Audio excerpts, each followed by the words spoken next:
என்ன தெரியும் என்கிறத நம்மளை பார்த்து கேட்டுட்டு இருக்காங்க. நண்பர்களே, இது சேலமா இல்லை கோயம்புத்தூரா இல்லை ஒட்டுமொத்த கொங்கு மண்டலமா என்கின்ற சந்தேகத்தை மாவட்ட செயலராக இருக்கக்கூடிய நம்மளுடைய அண்ணன் திரு பார்த்திபன் அவர்கள்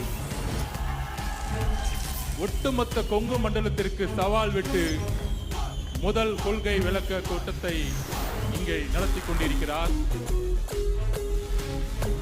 அண்ணன் பொதுச் செயலாளர் அவர்கள் உழைப்பு மட்டுமல்ல, ராணுவ கட்டமைப்பில் இன்றைக்கு உருவாக்கி வைத்திருக்கின்ற தமிழக வெற்றி கழகத்தின் அண்ணன் அவர்களுக்கு என்னுடைய வணக்கத்தை தெரிந்து, சேலத்தின் மண்ணின் மைந்தன் தன்னுடைய பதவி, ஒரு சுகமான வாழ்வு,